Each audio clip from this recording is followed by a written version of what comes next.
Today, while considering the nature of the Lord's parousia and thinking about certain issues pertaining to Abraham's inheritance, I get caught up with a thought. I could share it in a sentence, but then I'd fear that you'd miss it, as I've missed it in the past. Now, before I get into this video, I just want to say that I will be discussing the nature of the Lord's coming at length. I intend to do a video on 1 Peter and a video on 2 Peter as well. You know, while studying Peter's writings, I couldn't help but get the impression that the man was a raging preterist. But more on that later. The question about Abraham deserves a lot of focus and attention by virtue of the fact it was asked by someone in earnest. Rest assured, it will come. But tonight's going to be a bit special, a bit different. Tonight I want to reveal something that's been lingering in my mind for hours and hours. I wonder what you'll think about it. Without further ado, let's begin. Now, I need to start off by laying a foundation. That foundation is Christ, okay? Christ took upon himself the penalty of sin, right? I need to establish this with you. Christ took upon himself the penalty of sin. He died to make the atonement so that those in him would not have to pay the penalty of sin. Those in Christ do not have to pay the penalty of sin since they receive the benefit of the atonement. Therefore, those in Christ do not have to die. On this basis, we understand that Christ's atoning work is not to do with physical death. If Christ took the penalty of sin, and if the penalty of sin is physical death, then no Christian should experience physical death. To respond to this by stating that we will one day be raised ignores the problem. We must understand that God's work through Christ brought about reconciliation, overcoming the alienation brought about through Adam's disobedience. If we misidentify the death of Adam, we muddy our eschatological perspective. Tradition teaches that sin brings about physical death. If Jesus has paid the penalty of sin in full, so that we don't have to pay the penalty, and that penalty is physical death, then Christians should not die. Otherwise, Christians are paying the wages of sin and have not benefited from the atoning work of Christ. That is to say, the atoning work of Christ is ineffectual. This is the belief you have to come to if you hold that the death Jesus came to deal with was physical. So we must recognize that there is a death apart from physical death, and that this is the death Paul experienced and wrote about in Romans. I was alive once without the law, but when the commandment came, sin revived, and I died. Romans 7:9. And now, this will sound familiar to you. I have went through this before in another video, but wait till you see where I'm going with this. Now, we need to understand there is also a life that is beyond the physical, an unseen spiritual existence. While we do not look at the things which are seen, but at the things which are not seen. For the things which are seen are temporary, but the things which are not seen are eternal. 2 Corinthians 4:18. So here we are told that things which are seen perish, and things which are unseen are imperishable. So I ask, what then is the nature of the resurrection body? If it's visible, it's perishable. If it's invisible, it's immortal. Now, hear me out. John and over 500 people saw Christ after his resurrection. We're talking about flesh and bone Jesus of Nazareth. He's appearing in locked rooms and doing all sorts of miracles. But it's still the dust or Adamic body patterned after Adam. It has scarred tissue. It was a corruptible body, but never given to corruption. This Adamic body was triumphantly displayed in accordance with the sign of Jonah.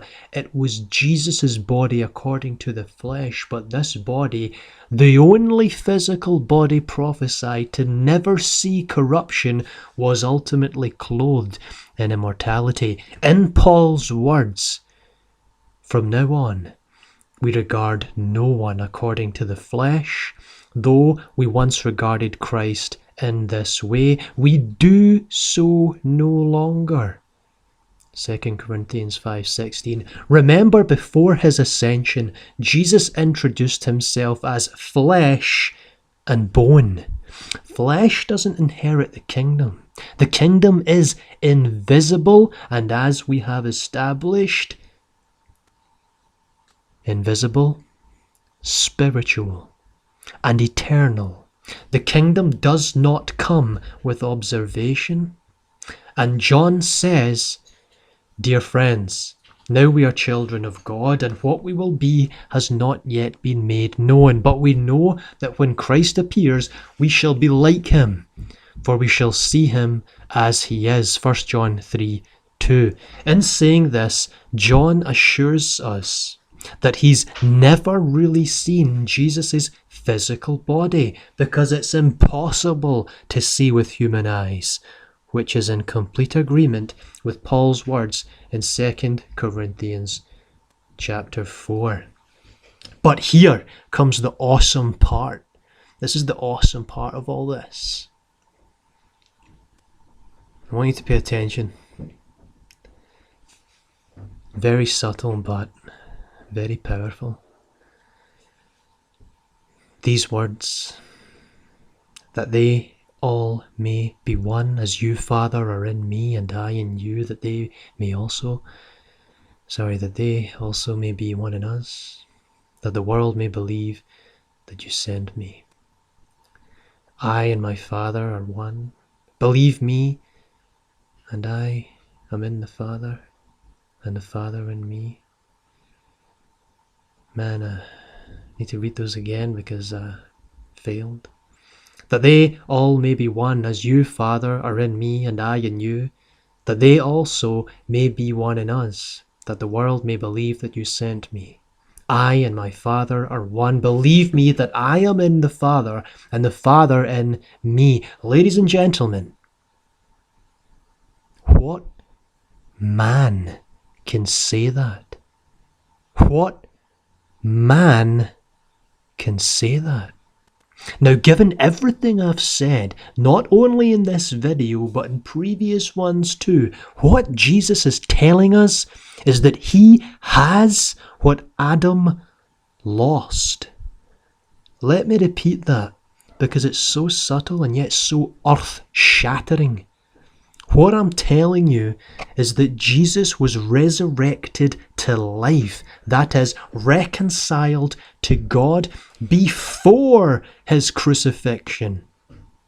The resurrection that we should be focusing on is not the one that took place in the tomb. It's the one that took place during his life.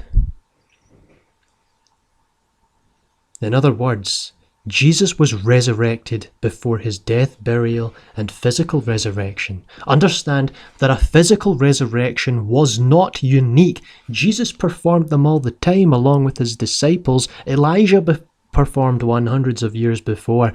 Jesus did not labor to deal with physical death. We've established this. He came for forgiveness, reconciliation with God. For Paul, forgiveness is the resurrection. Look at this language. And you, being dead in your trespasses and the uncircumcision of your flesh, he has made alive together with him, having forgiven you all trespasses. Colossians 2:13. And we know that forgiveness means life, because those who have been forgiven do not have to pay the penalty of sin, which is death, not physical death, but separation from God. So I hope this video has helped shed some light on the nature of the resurrection. Jesus was born from above and made alive with God, one with God, completely reconciled to his Maker. In the twinkling of an eye, Jesus experienced the resurrection from the dead, death being the separation which came through Adam. Jesus was the first born from the dead, not physical death. Jesus was not the first person to come to life from biological death, but he was the first person to have reconciliation with God and deliverance from the separation of Adam. He had that at his baptism, and that is the resurrection by God's definition. Now put all this information on a scale and see how preterism has found the weightier substance. Today, I believe we experience resurrection as Jesus did in the twinkling of an eye because the atonement is complete. We do not have to pay the penalty of sin. We've been reconciled to God after the pattern of Jesus, except from the sign of Jonah in David's prophecy concerning the corruption of the flesh of the Messiah. Weeks from now, I might look back on these videos and wish that I'd said things differently, clearer, delivering my thoughts with greater precision. But I just hope that you'll take this information in a spirit of friendship and be measured in your responses, knowing that I'm not all that. I'm just an unremarkable man giving you his musings. All the best.